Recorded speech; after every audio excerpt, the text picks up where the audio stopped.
मियोइब खुदिंगमक पोगलकपा मतमदा चप मानना पोगलकई मखोइगी हिंगबगी हकसु चप मानना फंगफम थोई हाइबसी मालेमगी अफाव मियोइ कया अमदी मियोइबगी हक्की लमदा थबक तौरिबा मियोइसिंगना तत्तना फोंदोकनरिबा वाफमनि ताइबंग पानसिदा पोगलकलबा मियोइबा कनाना नुंगाइना हिंगनिंगदबा यावरुंगनी अदुबु मियोइब खुदिंगमक चप मानना नुंगाइना हिंगबा हाइबसिमदी ओइथोकपा ngamdana लेरकली निंगथौदसु मैतान वाटली हाइनबदुनी नुंगाइरे याइफरे हाइना लैरिबा मियोइसिंगिसु नाकन अमा नत्रगा अमदा मखोइगी असोनबमदी खुदोंग चादबा कया अदुमक लैनरिबनी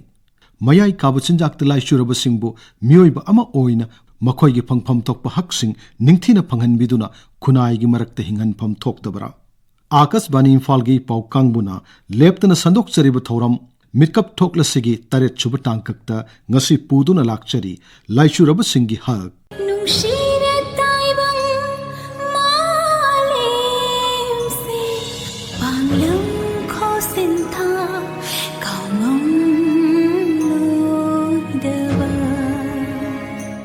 मालेमदा लैरिबा मियोइबा फुरुपसिंगी मनुंगदा तोंगान तोंगानु मरम कयादगी मखोइगी हकपु खोंगाउनबिबगी थौंग कया लेप्तना थोकली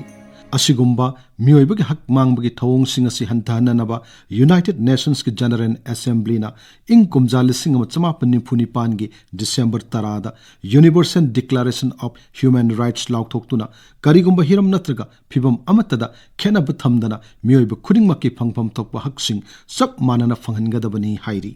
इंग कुमजा 1940 की अदुवाइदगी मयाइ काबा चिंजाक सिजनबगी सैथेंग थेंगननबा यूनाइटेड नेशंस न लौखिबा तोंगान तोंगानबा वारेप कयादा सैथेंग असिबु थेंगनबदा मयाइ काबा चिंजाक सिजनरिबा मियोइ अदुगी मियोइबा अमा ओइबगी हक करिगुम्बा हिरम अमतदा सोहनलोइदबनी हाइना मयेक सेंगना पल्ली मालेमगी लेबाक कयादा मयाइ काबा चिंजाक सैथेंग थेंगननबा लौखुटलिबा थबकसिंग अमदी थौसिलसिंगदा मियोइबगी हक खोंगाउनदनबगी मतांगदा मयेक इसेंग सेंगदबा वाफम कया लेरकपदगी सही अहुम सुपना कयारक हन खनरबा मतुंगदा international guidelines on human rights and drug policy सेमखी हाइरिबा पॉलिसी असिदा ड्रग का मरी लेनबा आइन अमतना मियोइ अमा नत्रगा मियोइ कांगलुप अमगी मियोइबा अमा ओइबगी काई खुमनबा मांगहल्लोइदबनी हाइरी करिगुम्बा मयाइ काबा चिंजाक सिजनरिबा मियोइ अदुना क्रिमिनल गा मरी लेनबा थबकता चेनरमलबा फावबा यारिबा मखै महाक्की मियोइबा अमा ओइबगी हक्ति ngakkadabani हाइरी आइन के मियेंगददी मियोइबा खुदिमक चप मानै हाइरदुना मयाइ काबा चिंजाक सिजनरिबा मियोइसिंगी हक्चांगी फिबम नत्रगा मखोइगी पुंसी महिंगबु उरगा कैदोंनुंगदसु खक हंथना येंगबिरोइदबनी हाइनसु पॉलिसी असिदा पल्ली मरम अदुना मयाइ काबा चिंजाकता लाइचुरबसिंगसु मियोइबा अमा ओइना मखोइगी फंगफम थोकपा हकसिंग सोइदना फंगहनफम थोई मसिगी मतांगदा मणिपुर ह्यूमन राइट्स कमीशन की हानगी एक्टिंग चेयरपर्सन खाइदेम मनीना आकाशवाणी इम्फालगी पाउ कांगबुदा असुमन फोंगदोकली ह्यूमन राइट्स एना हाइबसी इन जनरल ओइदा अखोइ मालेमसिदा लेरिबा मिपुंग खुदिमकी मागी ह्यूमन राइट्स करकरिनो हाइबु right relating to life liberty dignity equality अखोइगे लोंदा हाइब तारगदी अखोइगे पुंसी निंग तंबा अदुगा मतिक मयाइ लेना हिंजाबा डिग्निटी अदुगा मानबा फंगनबा मानब सब मानबा मियंग देंगबा हाइबना चिंगबा से मसिबु प्रोटेक्ट तौबा मसिबु प्रिजर्व तौबा मसिबु अखोइना एंटाइटलमेंट तौबा असे अखोइगी राइट नि मेबेगी हक हाइबसिदा जात बिजात कुचु नुपी नुपा अदुगा लाइनिंग लाइसोन अदुगा चौबा मचा कम्युनिटी अमगी नत्रगा अमगी हाइना खाइबा करिगम अमता लेते ह्यूमन राइट असि पुनमकिन अदु मनुदा ड्रग यूजर सिंग करिगम का HIV AIDS ना नारबसिंग अदुगा ड्रग यूजर सिंग से ताथि तावैना तौबिबसे आयाम मतमदा मा HIV पकपने ये अदे मादि ड्रग यूजर ने ये अदे मादि अदुने ये हारगा कोइना हंगोइबा तिननिंगदबा अदुगुमबगी स्टिग्मा मा कोइदा साधारण प्रजादा हाइबि तारे adumba drug user ni ma de ngauksina bani ade HIV pakpani haibagum bagi pot amata koina uyab makoi da lang ba matamda tongan tokhan ba discrimination si makal thokna le human right ki matungina ain gi matungina haib tare tongan ba lo mayamum selere moi gi right singa ka dabne si makan gi medical discrimination layeng bada tati tahoina tobi ba tongana thambi ba adumba hangoina toba adugumba ama ade thabang ekang changbada employment da madi adugumba mini haina discriminate tobi ba aduga lai su tambada su metric pass tabudu oiro awang matamadu oiro anemadu oiro madi aduni haibiki gumba chaurakna makal ohumda medical discrimination haibama employment da discrimination haibama aduga educational discrimination haibama aduga tai mayam sa lekhre discrimination lambi chatpada kotpada mayam tinbada kumai harau yengbada aduga kari mayam punba mafamda community hall da kari mifam ama tawbada natraga kari gamba kumai harau ama tawbada moise discriminate lebibigi potase masi ayna di yade akoi punamakna phangiba akoi gi right che polakpadagi nasi bawbada mi amana phangbam thokpa mage right che mukhi masada su leirimne discriminate to be base chumde masi yade aduna human right mangan bagi human right ki leiriba law sing ado madu thugairabadi makal aman natraga amagi dandi se masi phangba tabani stigma and discrimination will not solve the care to treatment and will troublesome for the protection of human rights as well as combating the epidemic. mayai kaba chinjak ta Laichurabasing asi haurakpa matamda ai Laichuraba mioi ama oirage khanna chaba natraga sijinaba haurakkiba matta natte amuktangbu mahau tanglurabadi lambi adudagi handorakpa ngamdana Laichu khigani haibasisu masana khangjadabana ayambani fatte tawrunu hairaga hena tawningba fatte haribasibu kayamuk yamna phatribano haibadu amuktangdi yenge khanna test tawkibasu yaudaba natte amuktangbu test tawrurabadi madugi mayai karbani shadabu kawba ngamdabadagi hanna sijanaraktuna mamai thangda Laichuraba haibadu oirakkiba ngaktani mayai kaba chinjak chaba khara haurakpa matamda mahaki imung manung natraga loina tinaba marup mapang singna chadanaba hairuba matamda makhoi ayambana masidi tokke haiba matamda tokpa ngami haina hekta khumgalli masamak Laichurakani haibasi masana sukhan khanjakhide adubu khanghaudana Laichuraba mioi ama oirakki maram aduna ishana tokpa ngamgani khallingaida tasengna tokthok haubasu khwaidagi phaba khongthang ama oigani mayai kaba sinjakta Laichuba haibadu oiraklabadi madubu khauranglakpa amadi sizinnaninglakpa matamda leinanaba sel leitrabada upai ama thiduna mayai kahalliba posak adubu phangnanaba honarei mahakna tawriba thabak adu afabani phatabani haiba phawba khanthajaba ngamlakte maduna maram oiduna huran chinthi tawbamadi achop arem khangdraba punsi ama oirei pumnamak singasina mayai kaba sinjakta Laichuraba mioi amagi anabagi layong oirei madubu mayai kaba sinjakta Laichuraba mioi amagi layongni haibasidi miyamna khangbide makhoibu ngauksin phaisinaba lamhen tuhenba amadi suningdaba oina ubirei masimakna makhoibu miyamna tukatchana hangoina amadi hanthana yengbibagi thawong kaya thorei karigumbadana makhoibu tathi tawina tawiyo phawbu yaurei matang aswaidani aikhoina makhoibu leina amana naraba miyoini haina khangbibagi tangai phadaba leirakliwasi punsigi aranba khongpham amadagi Laichu khraba makhoibu aikhoigi isha inaungni khanduna makhoibu mafam chaba rehabilitation center amada layeng thokpigadabani Laichuraba miyoisingsu miyoiba amani haibasi kauthokpidana makhoigi phangpham thokpa haksing ngakna layeng biduna mahoksagi iselna puraknaba hotnagadabani masida imung manung kairol laikai amadi khunaigidamak afaba tawriba lanai lupsingi chawruba thodang lei Laichurabasingbu miyoiba ama oibagi hak ngakpinabagi matangda phongdokladuna Social Welfare Department ki Deputy Director Konsam Sarojana Akashbani Imphal gi paukangbuda asumna phongdorakli miyamgi miyengda drug user singsi society asida hanthana amadi criminals oina yengbi masina maram moiraga makhoigi punsida nungaitaba khudong chadaba mayam amasu mayokne mayai kaba chinjak chabaga mari leinaba crime su thoktabadi natte adubu makhoisu miyoiba amanina makhoibu deal tawbada makhoigi basic human rights ti ngakpi pham thoi makhoibu tathi tawaina tawibagi mahutta makhoibu gyan tahanbiduna layengna ba hotnaraga tangdu leitaba punsi ama phanghanbinaba hotnabisi treatment chathaba matamda masagi amadi imung manunggi ayaba soidana yaubigadabani Manipurda leiriba the addiction center sing haibadi government funded amadi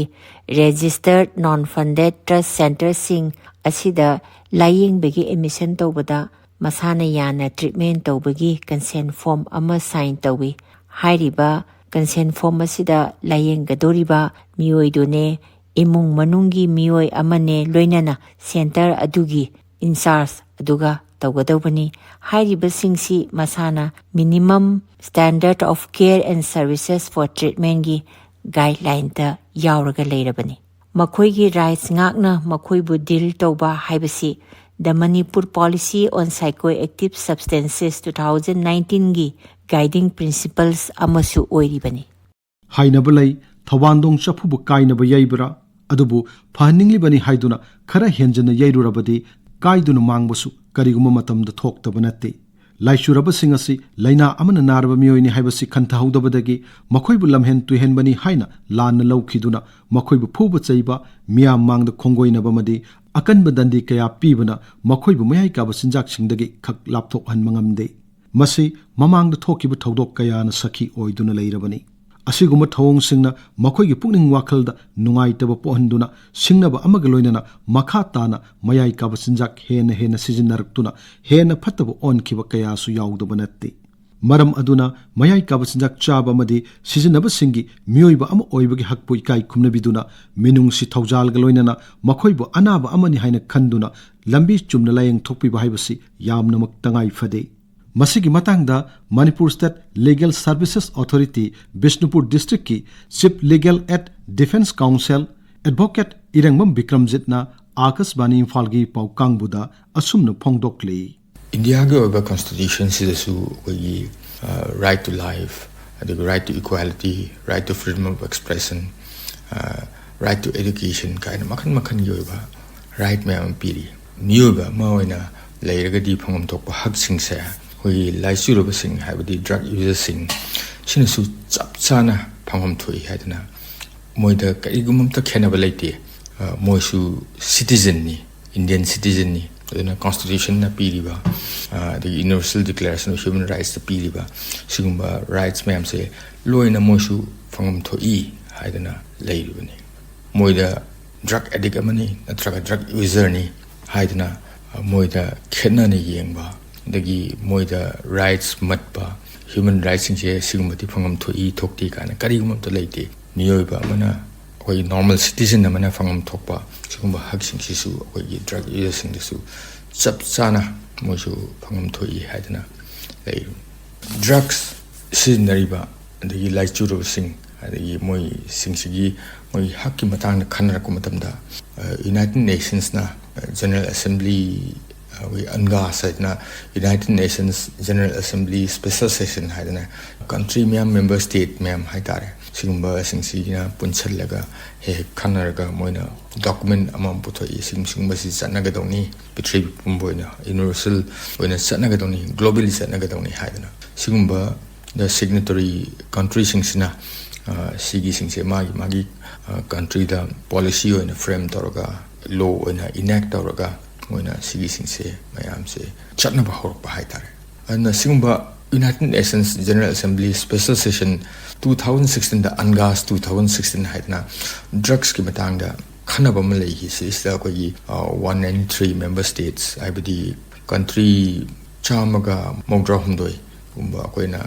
singba sina unanimously punamakna chap manana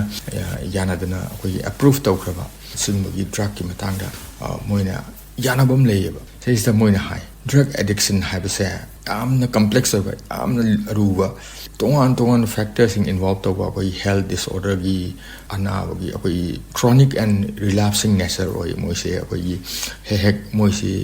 tu uraga su pharuraga su amuga ta hanjan ba ya gi adum gi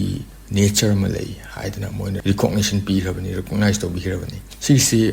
health disorder ma oi rabani na drug addiction sa we treatable way si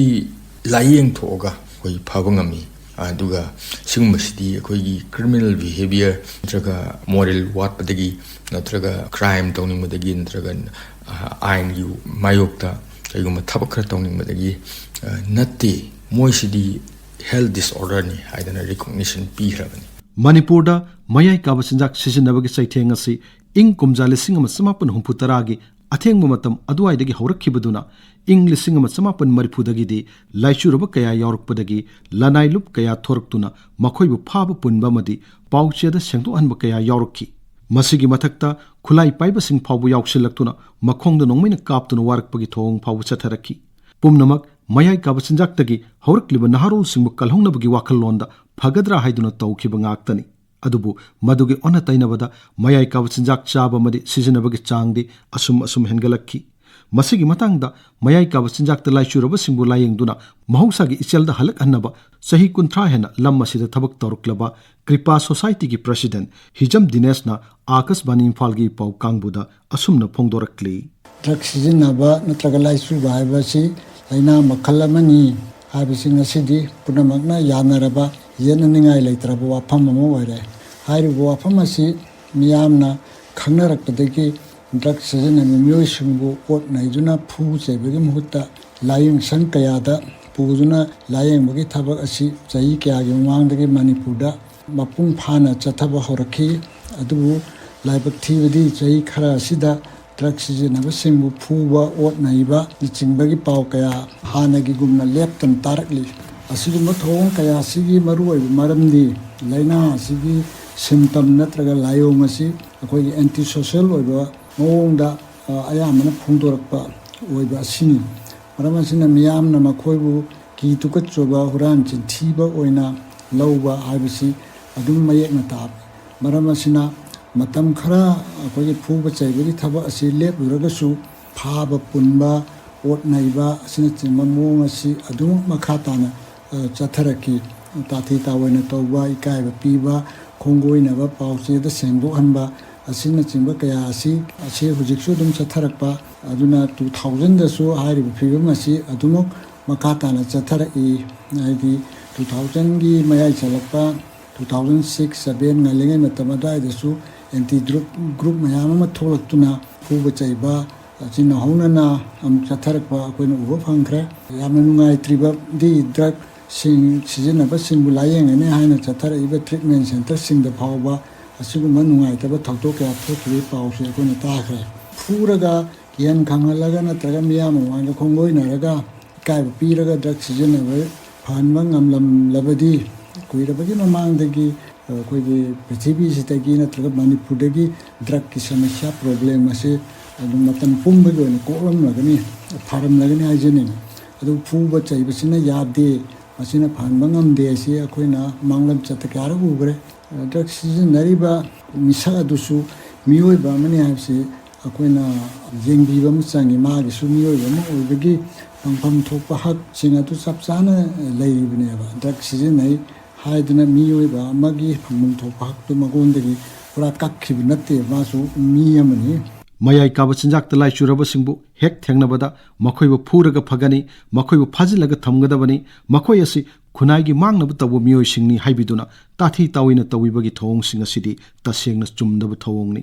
ꯈꯨꯟꯅꯥꯏꯅ ꯃꯌꯥꯏ ꯀꯥꯕ ꯆꯤꯟꯖꯥꯛ ꯆꯥꯕꯁꯤꯡꯗ ꯌꯦꯡꯕꯤꯔꯤꯕ ꯑꯔꯥꯟꯕ ꯃꯤꯠꯌꯦꯡ ꯑꯁꯤ ꯍꯣꯡꯗꯣꯛꯍꯟꯕ ꯉꯝꯅꯕꯒꯤꯗꯃꯛ ꯃꯇꯝꯒꯤ ꯑꯣꯏꯅ ꯃꯤꯌꯥꯝꯕꯨ ꯋꯥꯈꯜ ꯇꯥꯍꯟꯅꯕ ꯊꯧꯔꯝ ꯀꯌꯥ ꯄꯥꯡꯊꯣꯛꯇꯨꯅ ꯂꯥꯛꯂꯕꯁꯨ ꯉꯁꯤ ꯐꯥꯎꯕ ꯑꯔꯥꯟꯕ ꯃꯤꯠꯌꯦꯡ ꯑꯗꯨꯕꯨ ꯃꯄꯨꯡ ꯐꯥꯅ ꯆꯨꯝꯊꯣꯛꯄ ꯉꯝꯗ꯭ꯔꯤ꯫ ꯃꯁꯤꯅ ꯂꯥꯏꯆꯨꯔꯕꯁꯤꯡꯕꯨ ꯂꯥꯌꯦꯡꯗꯨꯅ ꯃꯍꯧꯁꯥꯒꯤ ꯏꯆꯦꯜꯗ ꯄꯨꯔꯛꯅꯕ ꯍꯣꯠꯅꯕꯗ ꯑꯗꯨꯃꯛ ꯈꯨꯔꯧ ꯊꯥꯡꯕꯒꯨꯝ ꯇꯧꯔꯤ꯫ ꯃꯌꯥꯏ ꯀꯥꯕ ꯆꯤꯟꯖꯥꯛꯇ ꯂꯥꯏꯆꯨꯔꯕꯁꯤꯡ ꯑꯁꯤ ꯂꯩꯅꯥ ꯑꯃꯅ ꯅꯥꯔꯕ ꯃꯤꯑꯣꯏ ꯀꯥꯡꯂꯨꯞꯅꯤ ꯍꯥꯏꯕꯗꯨ ꯍꯧꯖꯤꯛꯁꯨ ꯃꯤꯑꯣꯏ ꯈꯔꯈꯛꯅ ꯈꯪꯕꯤꯔꯤ꯫ ꯃꯁꯤꯡ ꯌꯥꯝꯂꯕ ꯃꯤꯑꯣꯏꯁꯤꯡꯅꯗꯤ ꯈꯪꯕꯤꯕ ꯋꯥꯠꯂꯤ꯫ ꯃꯁꯤꯒꯤ ꯃꯇꯥꯡꯗ ꯁꯣꯁꯤꯌꯦꯜ ꯑꯦꯋꯥꯔꯅꯦꯁ ꯁꯔꯚꯤꯁ ꯑꯣꯔꯒꯅꯥꯏꯖꯦꯁꯟ ꯁꯥꯁꯣꯒꯤ ꯖꯦꯅꯔꯦꯜ ꯁꯦꯀ꯭ꯔꯦꯇꯔꯤ ꯌꯨꯝꯅꯥꯝ ꯁꯁꯤꯀꯨꯃꯥꯔꯅ ꯑꯥꯀꯥꯁꯕꯥꯅꯤ ꯏꯝꯐꯥꯜꯒꯤ ꯄꯥꯎ ꯀꯥꯡꯕꯨꯗ ꯑꯁꯨꯝꯅ ꯐꯣꯡꯗꯣꯛꯂꯤ꯫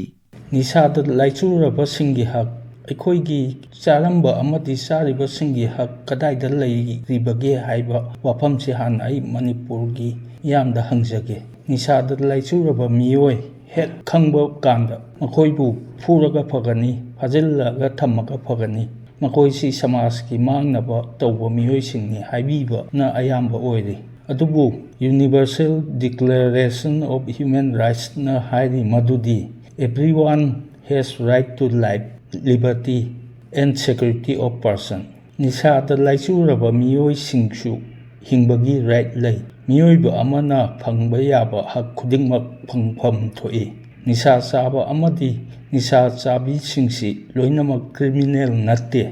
ꯃꯈꯣꯏꯕꯨ ꯑꯣꯠꯄꯤ ꯅꯩꯕꯤꯕ ꯌꯥꯗꯦ ꯑꯃꯁꯨꯡ ꯃꯔꯝ ꯆꯥꯗꯅ ꯆꯩꯔꯥꯛ ꯄꯤꯕꯤꯔꯣꯏꯗꯕꯅꯤ. ꯑꯩꯈꯣꯏꯅ ꯃꯇꯝ ꯁꯥꯡꯅ ꯁ꯭ꯀꯨꯜꯁ, ꯀꯣꯂꯦꯖꯦꯁ, ꯂꯩꯀꯥꯏꯒꯤ ꯀ꯭ꯂꯕꯁꯤꯡ ꯑꯃꯗꯤ ꯑꯇꯩ ꯃꯐꯝ ꯀꯌꯥꯗ awareness programmes, campaigns, sensitisation programmes, workshops, conference ꯀꯌꯥ ꯄꯥꯡꯊꯣꯛꯇꯨꯅ ꯂꯥꯛꯂꯤ. ꯑꯗꯨꯕꯨ ꯁ꯭ꯇꯤꯒꯃꯥ ꯑꯦꯟ ꯗꯤꯁꯀ꯭ꯔꯤꯃꯤꯅꯦꯁꯟꯁꯤ ꯌꯥꯝꯅ ꯋꯥꯡꯅ ꯎꯕ ꯐꯪꯂꯤ. ꯃꯌꯥꯝꯁꯤꯅ ꯃꯔꯝ ꯑꯣꯏꯗꯨꯅ ꯄꯕ꯭ꯂꯤꯛ ꯍꯦꯜꯊꯇꯁꯨ ꯑꯆꯧꯕ ꯆꯩꯊꯦꯡ ꯀꯌꯥ ꯑꯃ ꯄꯤꯔꯤ. ꯑꯗꯨꯒꯤꯁꯨ ꯃꯊꯛꯇ NGO, CBOs, ꯃꯔꯤ ꯂꯩꯅꯕ ꯒꯣꯔꯃꯦꯟꯠ ꯗꯤꯄꯥꯔꯠꯃꯦꯟꯠꯁꯤꯡ ꯆꯪꯗꯨꯅ ꯁꯄꯣꯔꯠ ꯗꯣꯟꯠ ꯄꯅꯤꯁꯀꯤ ꯊꯤꯝꯗ international drug users day, international overdose day ꯑꯣꯕꯖꯥꯔꯕ ꯇꯧꯗꯨꯅ ꯂꯥꯛꯂꯤ. ꯑꯗꯨꯕꯨ ꯑꯍꯣꯡꯕꯗꯤ ꯀꯌꯥ ꯀꯟꯅ ꯂꯩꯇ꯭ꯔꯤ ꯍꯥꯏꯅ ꯈꯟꯖꯩ. ꯑꯌꯥꯝꯕ ꯂꯥꯏꯆꯨꯕ ꯍꯥꯏꯕꯁꯤ ꯂꯥꯏꯅꯥ ꯑꯃꯅ ꯅꯥꯔꯕ ꯂꯥꯏꯌꯦꯡꯂꯒ ꯐꯍꯟꯕ ꯉꯝꯃꯤ ꯍꯥꯏꯕꯁꯤ ꯁꯃꯥꯖꯁꯤꯒꯤ ꯃꯤꯑꯣꯏ ꯈꯔꯈꯛꯅ ꯈꯪꯕꯤꯕ ꯅꯠꯇꯅ ꯑꯌꯥꯝꯕꯅ ꯈꯪꯕꯤꯗ꯭ꯔꯤ. ꯑꯩꯈꯣꯏꯅ ꯈꯪꯖꯕꯗ ꯅꯤꯁꯥꯗ ꯂꯥꯏꯆꯨꯕ ꯍꯥꯏꯕꯁꯤ ꯃꯈꯜ ꯑꯍꯨꯝꯅ ꯄꯨꯟꯁꯤꯜꯂꯒ ꯅꯥꯕ ꯂꯥꯏꯅꯥꯅꯤ: ꯐꯤꯖꯤꯀꯦꯜꯂꯤ, ꯃꯦꯟꯇꯦꯜꯂꯤ ꯑꯦꯟ ꯁ꯭ꯄꯤꯔꯤꯆꯨꯑꯦꯜꯂꯤꯅꯤ. ꯐꯤꯖꯤꯀꯦꯜꯂꯤ, ꯅꯤꯁꯥꯗꯨ ꯆꯥꯗ꯭ꯔꯒꯗꯤ ꯑꯦꯕꯅꯣꯔꯃꯦꯜ ꯑꯣꯏꯔꯛꯄ, ꯍꯥꯏꯕꯗꯤ ꯂꯥꯡꯒꯦꯔꯛꯄ,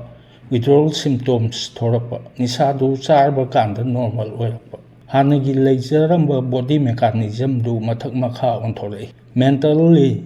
ꯑꯩꯈꯣꯏꯒꯤ ꯋꯥꯈꯜꯁꯤ ꯅꯤꯁꯥꯗꯨꯒꯤ ꯋꯥꯈꯜ ꯅꯠꯇꯅ ꯑꯇꯩ ꯋꯥꯈꯜ ꯑꯃꯠꯇ ꯈꯟꯕ ꯉꯝꯍꯟꯗꯦ. CSOꯁꯤꯡ, ꯏꯃꯥ ꯂꯩꯕꯥꯛꯀꯤ ꯊꯧꯗꯥꯡ ꯂꯧꯕꯤꯔꯤꯕꯁꯤꯡ ꯑꯃꯗꯤ ꯂꯣ ꯑꯦꯟꯐꯣꯔꯁꯃꯦꯟꯠ ꯀꯥꯡꯕꯨꯁꯤꯡꯅꯁꯨ ꯌꯥꯔꯤꯕꯃꯈꯩ ꯅꯤꯁꯥ ꯆꯥꯔꯤꯕ ꯀꯥꯡꯕꯨꯁꯤꯡꯗ ꯐꯨꯕꯤ ꯆꯩꯕꯤꯗꯅ ꯃꯔꯤ ꯂꯩꯅꯕ NGOꯁꯤꯡ ꯑꯃꯗꯤ ꯗꯤꯄꯥꯔꯠꯃꯦꯟꯠꯁꯤꯡꯗ ꯁꯤꯟꯅꯕꯤꯅꯕꯁꯨ ꯍꯥꯏꯖꯔꯤ. ꯃꯅꯤꯄꯨꯔ ꯑꯁꯤ ꯃꯌꯥꯏ ꯀꯥꯕ ꯆꯤꯟꯖꯥꯛ ꯄꯨꯊꯣꯛ ꯄꯨꯁꯤꯟꯒꯤ ꯂꯝꯕꯤ ꯑꯃ ꯑꯣꯏꯔꯝꯕꯗꯒꯤ ꯆꯤꯡꯒꯤ ꯂꯝꯗ ꯄꯣꯄꯤ ꯄꯥꯛ ꯁꯟꯅ ꯊꯥꯔꯛꯄ ꯑꯃꯗꯤ ꯃꯌꯥꯏ ꯀꯥꯕ ꯆꯤꯟꯖꯥꯛ ꯁꯨꯡꯐꯝ ꯐꯥꯎꯕ ꯂꯤꯡꯈꯠꯂꯛꯄꯗꯒꯤ ꯉꯁꯤꯗꯤ ꯃꯌꯥꯏ ꯀꯥꯕ ꯆꯤꯟꯖꯥꯛ ꯄꯨꯊꯣꯛꯄ ꯂꯝꯗꯝ ꯑꯃ ꯑꯣꯏꯔꯛꯄꯗꯒꯤ ꯃꯌꯥꯏ ꯀꯥꯕ ꯆꯤꯟꯖꯥꯛꯀꯤ ꯋꯥꯊꯣꯛ ꯑꯁꯤ ꯂꯨꯕ ꯍꯦꯟꯖꯜꯂꯛꯂꯤ. ꯃꯔꯝ ꯑꯁꯤꯗꯒꯤꯅꯤ ꯃꯨꯈ꯭ꯌ ꯃꯟꯇ꯭ꯔꯤ ꯅꯣꯡꯊꯣꯝꯕꯝ ꯕꯤꯔꯦꯟꯅ ꯋꯥꯔ ꯑꯣꯟ ꯗ꯭ꯔꯒꯁ ꯂꯥꯎꯊꯣꯛꯇꯨꯅ ꯂꯩꯉꯥꯛꯅ ꯑꯀꯟꯕ ꯊꯕꯛ ꯂꯧꯈꯠꯂꯛꯂꯤꯕ.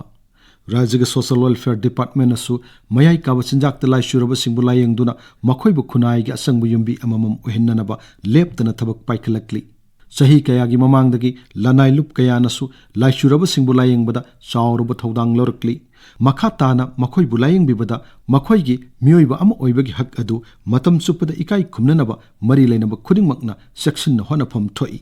ꯃꯌꯥꯏ ꯀꯥꯕ ꯆꯤꯟꯖꯥꯛꯇ ꯂꯥꯏꯆꯨꯔꯕꯁꯤꯡꯒꯤ ꯍꯛꯀꯤ ꯃꯇꯥꯡꯗ ꯋꯥꯐꯝ ꯀꯌꯥ ꯐꯣꯡꯗꯣꯛꯂꯗꯨꯅ ꯃꯌꯥꯏ ꯀꯥꯕ ꯆꯤꯟꯖꯥꯛ ꯑꯃꯁꯨꯡ HIV/AIDS ꯒꯤ ꯂꯝꯗ ꯆꯍꯤ 19 ꯍꯦꯟꯅ ꯊꯕꯛ ꯇꯧꯔꯛꯂꯕ ꯑꯦꯗꯣꯂꯦꯁꯦꯟꯠ ꯍꯦꯜꯊ ꯄ꯭ꯔꯣꯖꯦꯛꯠ ꯑꯦꯁꯤꯂꯔꯦꯠ YRG ꯀꯤꯌꯔꯒꯤ ꯇꯦꯛꯅꯤꯀꯦꯜ ꯁ꯭ꯄꯦꯁꯤꯌꯦꯂꯤꯁꯠ ꯅꯤꯡꯊꯧꯖꯝ ꯔꯣꯁꯟꯅ ꯑꯥꯀꯥꯁꯕꯥꯅꯤ ꯏꯝꯐꯥꯜꯒꯤ ꯄꯥꯎ ꯀꯥꯡꯕꯨꯗ ꯑꯁꯨꯝꯅ ꯍꯥꯏ. ꯃꯇꯝꯗꯨꯒꯤ ꯑꯔꯂꯤ 80sꯇ ꯗ꯭ꯔꯒ ꯌꯨꯁ ꯔꯦꯁꯄꯣꯟ ꯇꯧꯕ ꯃꯇꯝꯗ ꯅꯤꯁꯥ ꯁꯤꯖꯤꯟꯅꯕ ꯃꯌꯥꯝ ꯑꯁꯤ ꯐꯥꯗꯅ ꯁꯖꯤꯋꯥ ꯖꯦꯜꯗ ꯄꯨꯟꯅ ꯊꯝꯖꯤꯟꯗꯅ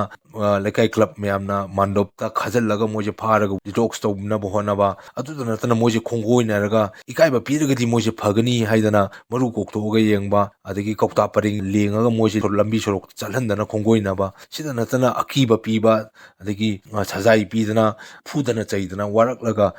ꯌꯥꯅꯤ ꯈꯟꯗꯅ ꯑꯩꯈꯣꯏꯅ ꯐꯅꯤ ꯈꯟꯗꯅ ꯑꯩꯈꯣꯏꯅ ꯍꯣꯠꯅꯈꯤꯕ, ꯁꯤꯗ ꯅꯠꯇꯅ ꯁꯤꯕꯒꯤ ꯀꯤꯕꯐꯥꯎ ꯐꯪꯍꯜꯂꯒꯗꯤ ꯃꯣꯏꯁꯦ ꯐꯒꯅꯤꯅ ꯃꯌꯥꯝꯅ ꯈꯟꯕꯤꯗꯅ ꯃꯅꯤꯄꯨꯔꯒꯤ ꯈꯟꯕꯤꯕ, ꯂꯩꯕꯥꯛꯁꯤꯒꯤ ꯈꯟꯕꯤꯕ ꯃꯌꯥꯝꯅ ꯀꯟꯅ ꯍꯣꯠꯅꯗꯨꯅ ꯂꯥꯛꯂꯤ. ꯑꯗꯨꯕꯨ ꯂꯥꯏꯕꯛ ꯊꯤꯔꯤꯁꯤ ꯍꯥꯏꯔꯤꯕ ꯄꯥꯝꯕꯩ ꯃꯌꯥꯝꯁꯤꯅ ꯃꯔꯝ ꯑꯣꯏꯔꯒ ꯃꯣꯏꯁꯤ ꯂꯣꯠꯈꯤꯗꯅ ꯃꯣꯏꯅ ꯁꯤꯖꯤꯟꯅꯔꯤꯕ ꯗ꯭ꯔꯒꯁꯤ ꯀꯥꯞꯄꯗ ꯁꯤꯖꯤꯟꯅꯔꯤꯕ, ꯗ꯭ꯔꯒꯁꯤ ꯊꯤꯠꯄꯗ ꯁꯤꯖꯤꯟꯅꯔꯤꯕ ꯀꯧꯇꯥ, ꯑꯗꯨꯕꯨ ꯐꯤꯜꯇꯔ ꯇꯧꯕꯗ ꯁꯤꯖꯤꯟꯅꯔꯤꯕ ꯀꯣꯇꯟ, ꯑꯗꯒꯤ ꯑꯗꯨꯕꯨ ꯀꯥꯞꯅꯕ ꯍꯣꯠꯅꯕꯗ ꯁꯤꯖꯤꯟꯅꯔꯤꯕ ꯁꯤꯔꯤꯟꯖ ꯃꯌꯥꯝꯁꯤ ꯐꯪꯗꯕꯅ ꯃꯔꯝ ꯑꯣꯏꯔꯒ ꯃꯣꯏꯅ ꯂꯣꯠꯅ ꯁꯤꯖꯤꯟꯅꯕꯁꯤꯗ ꯃꯣꯏ ꯃꯁꯦꯟ ꯋꯥꯏꯅꯗꯅ ꯑꯃꯒ ꯑꯃꯒ ꯇꯤꯟꯅꯗꯅ ꯇꯧꯕꯗꯒꯤ HIV ꯒꯤ ꯂꯥꯏꯆꯠꯁꯦ ꯖꯔ ꯃꯩ ꯑꯆꯥꯛꯄꯗꯧꯅ ꯁꯟꯗꯣꯛꯇꯅ ꯑꯔꯂꯤ 80sꯇ ꯑꯩꯈꯣꯏ ꯅꯤꯁꯥ ꯆꯥꯕ 100ꯒꯤ ꯃꯅꯨꯡꯗ ꯃꯤꯑꯣꯏ 90ꯗꯒꯤ ꯍꯦꯟꯅ ꯄꯣꯖꯤꯇꯤቭ ꯑꯣꯏꯗꯅ ꯍꯦꯛꯇ ꯑꯆꯧꯕ ꯂꯥꯏꯆꯠ ꯑꯃ, ꯗ꯭ꯔꯒ ꯌꯨꯁꯅ ꯗ꯭ꯔꯥꯏꯚ ꯇꯧꯕ ꯂꯥꯏꯆꯠ ꯑꯃ ꯑꯩꯈꯣꯏꯅ ꯎꯈ꯭ꯔꯦ. ꯍꯧꯖꯤꯛ ꯑꯩꯈꯣꯏ ꯃꯅꯤꯄꯨꯔ ꯁ꯭ꯇꯦꯠ ꯏꯁ ꯀꯟꯇ꯭ꯔꯣꯜ ꯁꯣꯁꯥꯏꯇꯤꯒꯤ ꯏꯄꯤꯗꯦꯃꯣꯂꯣꯖꯤꯀꯦꯜ ꯗꯦꯇꯥ ꯃꯌꯥꯝꯁꯤ ꯌꯦꯡꯉꯒꯗꯤ ꯑꯩꯈꯣꯏꯅ ꯅꯩꯅꯕ ꯃꯇꯝꯗ ꯑꯔꯂꯤ 80ꯁꯦ ꯑꯩꯈꯣꯏ ꯑꯆꯧꯕ ꯄꯔꯥ ꯑꯃꯅꯤ ꯑꯩꯈꯣꯏ ꯃꯅꯤꯄꯨꯔꯗ ꯉꯁꯤ ꯃꯅꯤꯄꯨꯔ ꯁ꯭ꯇꯦꯠ ꯏꯁ ꯀꯟꯇ꯭ꯔꯣꯜ ꯁꯣꯁꯥꯏꯇꯤꯗ ꯂꯩꯔꯤꯕ ꯗꯦꯇꯥ ꯃꯌꯥꯝꯁꯤꯅ ꯑꯩꯈꯣꯏꯗ ꯇꯥꯛꯏꯁꯦ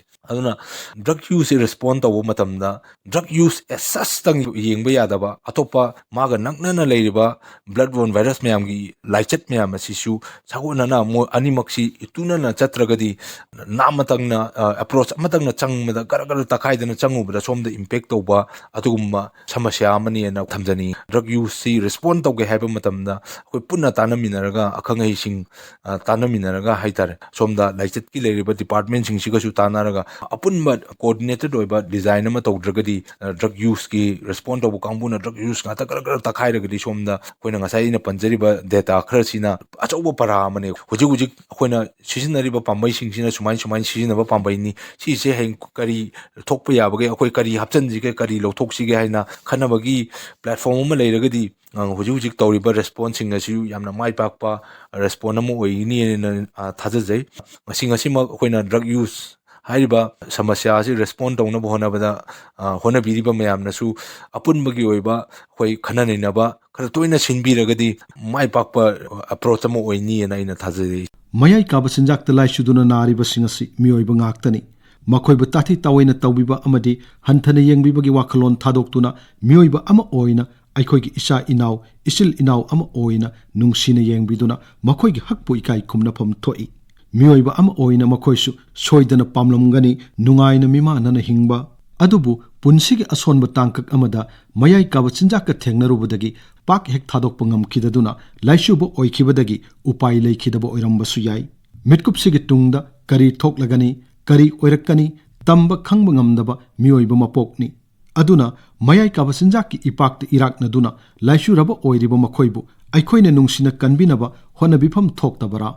ꯂꯥꯏꯆꯨꯔꯕ ꯃꯤꯑꯣꯏ ꯑꯃꯒꯤ ꯍꯛꯄꯨ ꯏꯀꯥꯏ ꯈꯨꯝꯅꯕꯒ ꯂꯣꯏꯅꯅ ꯂꯥꯌꯦꯡꯕꯤꯗꯨꯅ ꯐꯒꯠꯂꯛꯂꯕꯗꯤ ꯃꯗꯨꯅ ꯏꯃꯨꯡꯗꯨꯒꯤ ꯃꯤꯑꯣꯏꯁꯤꯡꯗ ꯀꯌꯥꯃꯨꯛ ꯌꯥꯝꯅ ꯍꯔꯥꯎꯖꯒꯅꯤ ꯑꯗꯨꯒꯨꯝꯕ ꯏꯃꯨꯡꯒꯤ ꯃꯁꯤꯡ ꯌꯥꯝꯂꯛꯂꯒ ꯈꯨꯟꯅꯥꯏ ꯃꯄꯨꯝꯒꯤ ꯑꯣꯏꯅꯁꯨ ꯄꯨꯟꯅ ꯐꯝꯃꯤꯟꯅꯒꯗꯧꯔꯤꯕꯅꯤ ꯃꯔꯝ ꯑꯗꯨꯅ ꯂꯥꯏꯆꯨꯔꯕꯁꯤꯡꯒꯤ ꯍꯛꯄꯨ ꯏꯀꯥꯏ ꯈꯨꯝꯅꯃꯤꯟꯅꯔꯁꯤ ꯇꯤꯟꯖꯪ ꯀꯥꯏꯖꯪꯗꯕ ꯃꯥꯟꯅꯕ ꯈꯨꯟꯅꯥꯏ ꯑꯃ ꯁꯦꯝꯂꯁꯤ